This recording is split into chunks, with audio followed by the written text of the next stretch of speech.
तुमची बदली माहेरला. कालच बघितली पोरगी 150 किलोच्या डांबरावने दिखणे.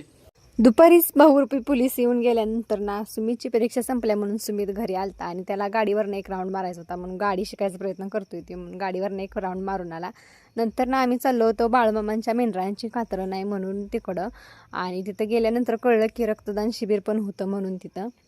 आणि आम्ही गेलो त्यावेळेस काय एवढी गर्दी नव्हती, पण थोड्या वेळानंच माणसं यायला चालू झाली आणि एवढी गर्दी झाली की बोलायचं कामच नाही. आणि नंतर ना कातरणाचा कार्यक्रम पण चालू झाला आणि एवढी गर्दी असल्यामुळं कोणाचं कोणाला काय सुचत पण नव्हतं आणि ती मेंढरं पण भुजल्यागत करायला लागली होती, कारण त्या मसनींचा आवाज एवढा होता की त्यांना काय सुचत नव्हतं त्यातनं.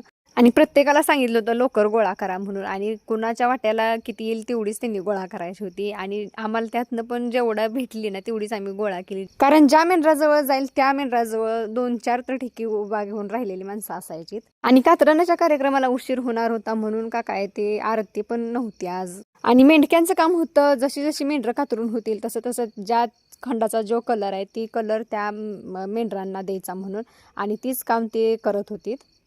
आणि थोड्या वेळ आम्ही पण लवकर गोळा करू लागितली आणि आता म्हटलं घराकडे जाऊया, कारण आरती पण नव्हती. आणि घरी आल्यानंतर इथं बघा राज्याच्या आर्थिक परिस्थितीवर सिरियस डिस्कशन चालू आहे.